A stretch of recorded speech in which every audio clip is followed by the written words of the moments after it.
Hi, and welcome to another edition of Let's Talk with Marcel. Today, I have an extraordinary guest. This gentleman comes from the Fairfield, Newtown area. He's been an amazing financial advisor to over dozens of Fortune 500 companies. Over 25 years corporate strategy and management consulting. I'm happy to talk to him today about his blog and his blog writing, Retire Creatively. Let's talk Dick McEvoy. All right, let's do it. How you doing, Dick? I'm doing well, thank you. Thanks, Marcel. The interesting thing is you and I met a few months ago, Right. and I was captivated because you are a blog writer along with everything else. Right. So just tell me, how did this all start for you? Tell me a little bit about you, how you started with your financial advising and what you're doing today. Okay. Well, I started in corporate America. I did that for about 10 years, working for General Mills and Richardson Vicks. I then went in my early 30s, went into strategy consulting. So more than financial planning, it's the entire strategic plan for Fortune 500 companies and their divisions. I did that for nearly 25 plus years. I retired 7 years ago now, and I realized that I had plenty of time in my hands. I've got a lot of interests, but one of the things that talking to others and helping, whether it's a new company to get started, whether it's a new client trying to get in shape, I like helping people get to their goals. So I started writing this blog, and I needed to understand, well, how do I get the blog out there so people can listen to me or read it? And I found you, and we started talking a couple months ago. Great. Well, the thing about it is you've had over 25 years of Consulting, right? Consulting experience. Right. Tell me what was the hardest obstacle that you had? Well, I started fairly young. I was in my early 30s. So one of the obstacles was going into a Fortune 500 company, talking with either a CEO or a CEO of a division, and having them look at me and say, hey, basically they're generally in their 50s and I'm in my early 30s. They have people listen to me. But quickly, strategy becomes answering a couple of key questions. What business am I in? Who's my key target audience? What does that target audience, how do they define value, and how do I deliver that? Once you get that down in any industry and you start understanding, or you have your client understand that you quickly can get grasp of their company and their competitors, they start listening. So the biggest obstacle at first was my youth. But Great. So now you, of course, are not as young as you were. Absolutely. And you retired. Right. And your blog is Retire Creatively. Correct. And with this blog, you're basically taking some of the years of experience that you've had. Right. And focusing on 5 different levels that I've heard. Right. Basically. Right. So, you look at it as a Nautilus. I do. Yeah, the average person hasn't really thought about retirement yet. And what my objective is to not only get you to understand retirement isn't just financial. Absolutely, you have to be financially secure. And if you're not there yet, we can help you understand how to take the steps to get you there. But beyond financial security, one of my first obstacles when I did retire was I was all of a sudden alone. I didn't have all my buddies from work. So what else? Let's grow into retirement, and that can be through better health and fitness. It can be finding those things that make your life spark. What really gives it for you? Whether it could be cooking, it could be painting, it could be reading, traveling, whatever. Find that spark and find a way to get there. Wow, that's exciting. And the thing about that whole aspect of retirement, I mean, when do you really want to retire? Well, The way I think about it is retirement is just a word. It is just the next phase of your life. The old type of definition of retirement was you stop work and you sit in your chair and you watch TV. That is rare today. No one does that to do it. You want to grow into what is next for me. The Boston Globe every day, and I got to start to read those as a gentleman at Harvard who was 94 years old, and he was auditing a French class and said, "Why?" And I love the guy's answers. He said, "Why not? You're 94, you're still learning. I believe that you should continuously learn and grow throughout your life." So retirement is just, what is my next phase? What am I going to do next? So how do you begin? How do you begin? Well, you first look at your financial structure. You need to have security. And, nearly half of baby boomers today don't have hardly anything in their retirement. Start with a budget. You'd be amazed at how just by putting together a budget and seeing where your money goes every month and seeing what's left over, and you'll see where you're kind of wasting money, because we all do. After just 3 or 4 months, you start to feel a little bit more secure. I can do this. And I don't care if it's just putting $50 or $100 away. Now you know that you can start living on less than you're doing. So find a way to get your financial structure more sound today. Then start to educate yourself. Start to learn how to invest. And you're not trying to beat the market. The S&P 500 gives you 8% a year for the last, like 60, 70 years. That's plenty. Just put it there and let that money grow while you're doing some other things. Find out what it is that strikes your fancy. What is it in your life that gives you excitement? Have you always wanted to build a better garden? Have you always wanted to travel to Paris? It's one of my favorite cities in the world. But it could be traveling to Maine. It doesn't have to be exotic. It can be, an hour away. But find out what it is that gives your life more spark, and find ways, start structuring ways to get you there. Well, so that's improving your future position, right? Today's position and your future position, yes. And so then what do you do after that? You now know that you weren't probably as prepared as you would like to have been. Start right now and educate your kids. Really? Educating your kids? kids? Absolutely. Why educating your kids? You don't want them to be in the same predicament you are. And I don't care if you've got $1 million or if you've got $20,000. You could have been better off if someone had taught you the power of compounding. What is that? The power of compounding is that your money is going to grow over time. The sooner you start putting some money in to an account, an S&P 500 or something of that sort, the longer it has to compounding to grow. For each of my kids, when they were 18, I sat them down with their best friend and I gave them a quick couple questions. I said, Marcel, if you put $2,000 a year in from 18 to 30, I want you to put it in for the rest of your life, but just $2,000 a year, that's for 13 years. And for some reason, you have to stop. I hope you don't, but you have to stop. And then I talk to your best friend and I say, Shannon, you put $2,000 a year, but you start at 31 and go till 68. So you've put money in for 37 or 38 years. You've put money in for 12 or 13 years. At 68, who has the most money? You both put it in the same S&P 500, which gets you about 8%. The average person thinks, well, the person who put $2,000 a year for 37 years is going to have more than the person who put $2,000 a year for 13 years. It's not that case. Because this person, Marcel, you started at 18, you are going to have double, nearly double. You're going to have about 800 grand versus their 440 grand.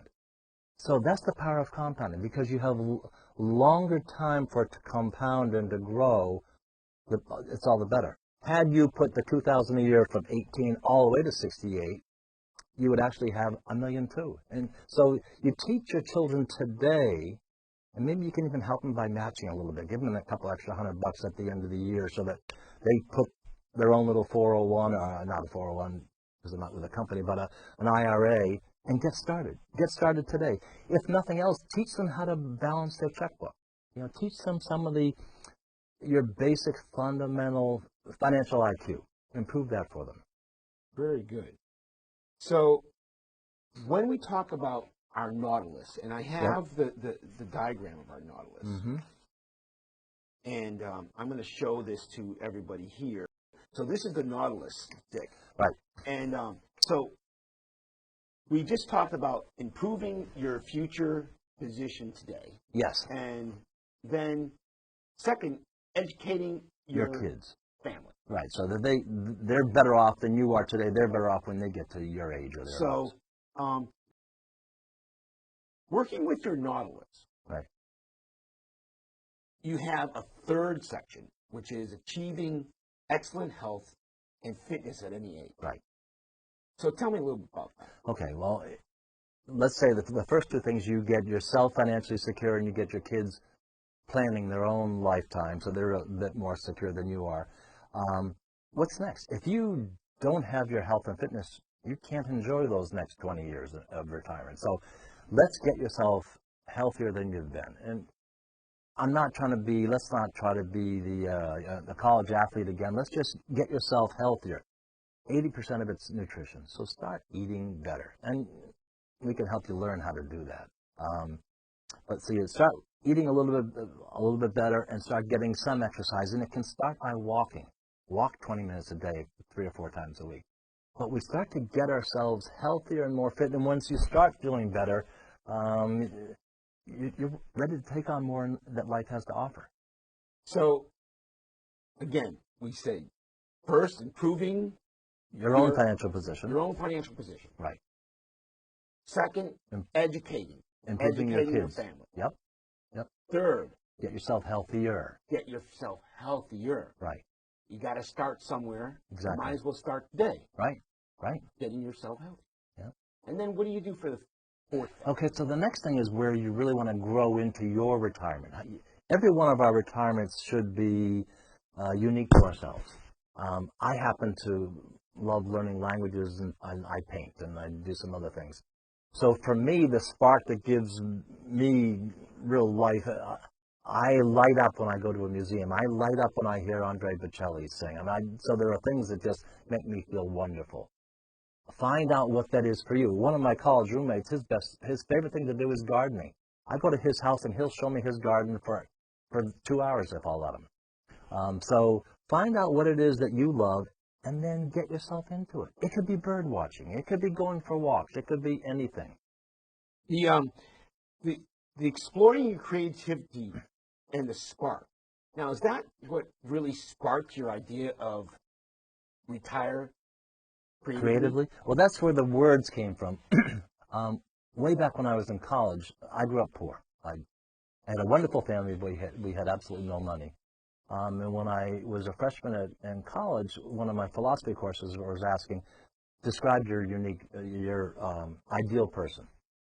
And for me, I didn't realize at the time, but you're really talking about who you are in the future, who you'd like to be. And I said, I think the unique and ideal person is someone who has balance, even at 17. They have a family that they love and have a wonderful group around them. They have a job that is makes them feel good. It's well, anyway, it makes them excited to go to work every day. They have health and fitness. Even back when I was 17, I thought you always should be healthy and fit. And then they have some kind of creative spark, whatever it is. And during your life, each year you find some way to try to balance that. It's not 25% for each, but somehow to balance so you go through life. I immediately looked at going to college, and I thought about applying to Rhode Island School of Design for art. I didn't want to be poor. Not that artists have to be poor. I was afraid I would be poor. So I went to Brown University, which was right next door. I got a good education. I played soccer, but I could take courses at RISD. So even then, I was planning. It's finding that the way I look at retirement now is going forward, and what is my next life going to be like? I was thinking that even when I was 17. What is my life going to be like? What would I like it to be like? You know, it's interesting. You used the word poor. Hmm. And you said, well, you grew up poor. Now, we think about people that are disadvantaged, right, and living on the street, yeah, living, that are homeless, and we think of that as poor. right. Even in this country, though, I mean, that's not really poor? Oh, no, there's all levels. I mean, Yeah. so when you say the word poor, I mean, it sort of has certain, feelings that are expressed when you say that. But, like, how did you grow up? I mean, what are you saying that, you weren't as, your family wasn't as fortunate as some people that might have been, Right. but tell me a little bit about that. And there's all levels of poverty. And I learned that very early on in college. Um, I'm one of 9 kids. I'm second oldest of 9 kids. My dad's best year ever was $13,000. That was his income. And what year was that? In 1971. And he died in 1972 when I was still in college. So no one had yet graduated from college. There were 7 little ones back at home. There were times when we didn't have heat and we didn't have really enough food. I got to college and I was not complaining, but I was mentioning this, and I had this kid from Bedford-Stuyvesant who basically said, "You don't know what the F you're talking about." And he said, "I didn't have running water. I didn't have electricity. We had rats as big as your dog. So you don't know what poverty." And, that's when I realized, and even he compared to homeless. So there's all levels of poverty. I just didn't have much, but I still had privilege that I could go to a good school, and I had 2 parents that loved me, so I was fine. So you were rich. In many ways. In many ways. In many ways, right. So we look at poverty and the word poor. So you weren't disadvantaged, Right. but at the time period, in 1971, your dad making only $13,000 a year. Right.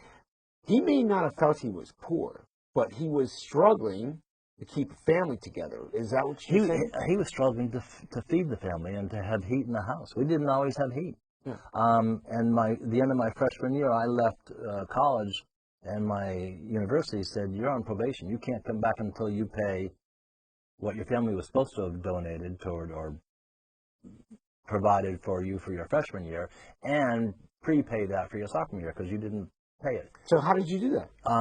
I never let my parents see that letter. I went to Cape Cod, which is near where I live, and I got a job 72 straight days, and I got a different job 72 straight nights, and I worked every single day and night of that summer.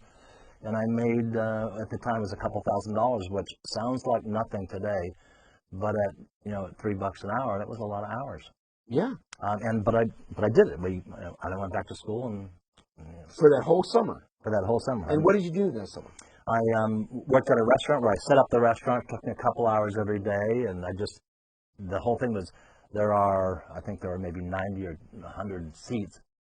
Set the tables, clean the restaurant, have it ready to go by 5 o'clock, and then I would come back at night and I would park cars for the next 5 hours.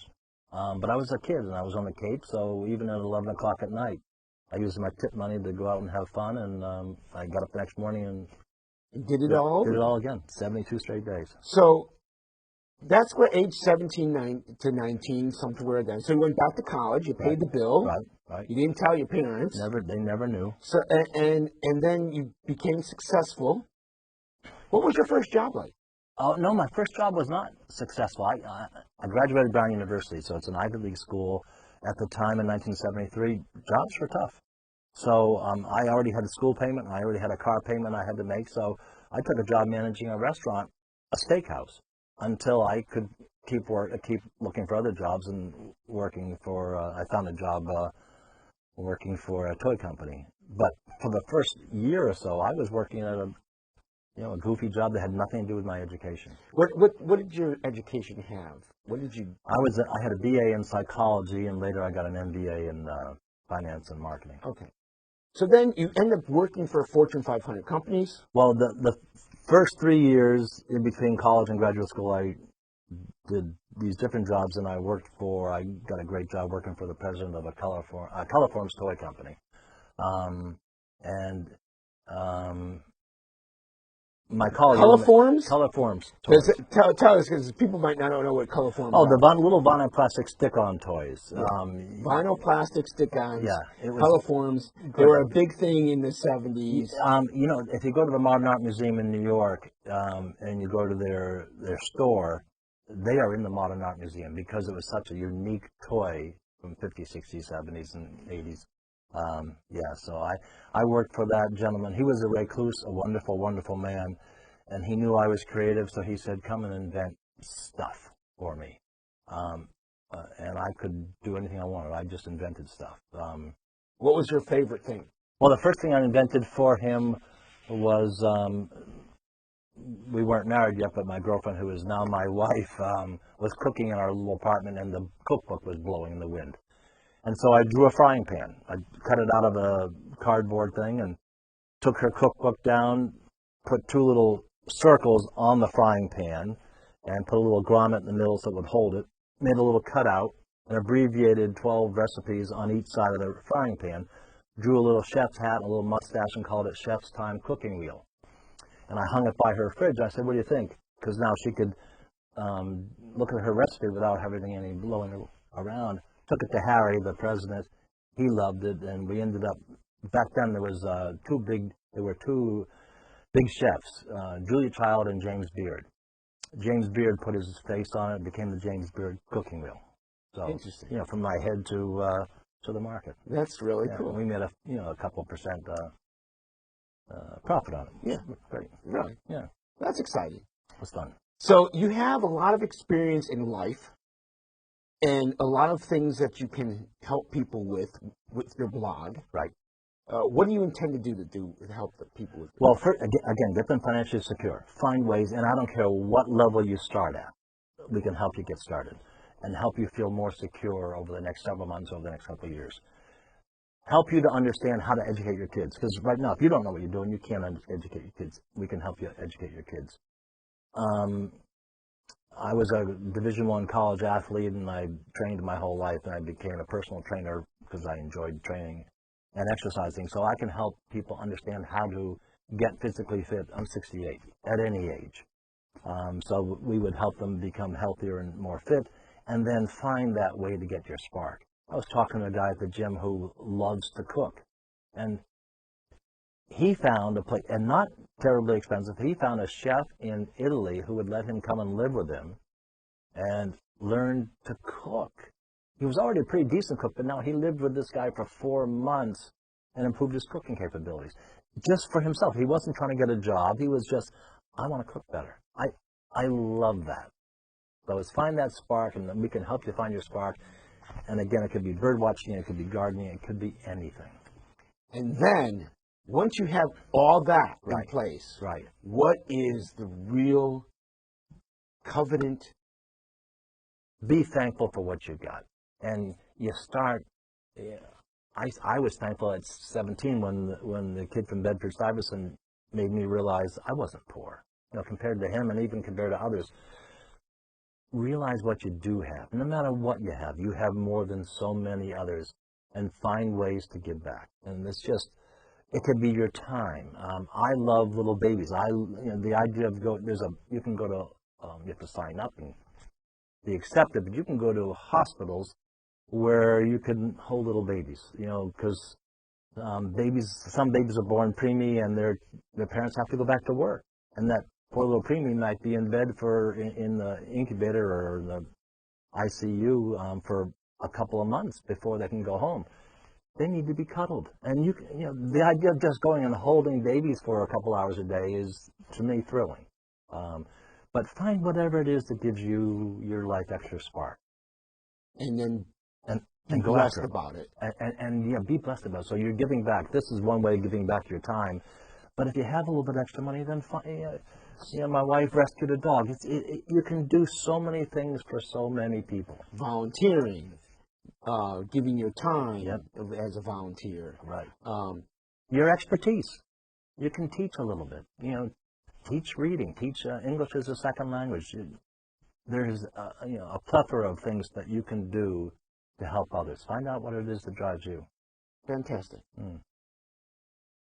Well, What a great experience today. We've seen it all. A way to improve your financial stability. A gentleman that has gone from rags to riches, given his expertise on the internet with his blog, spending the time to give you his way of focusing on 5 different tactics. Let me tell you, in this world, the most beautiful thing that you can experience is a way of feeling that you're blessed. So you have an opportunity at this time to do that. Thank you, Dick. Sure, thank you. Thank you, everyone. Have a great day.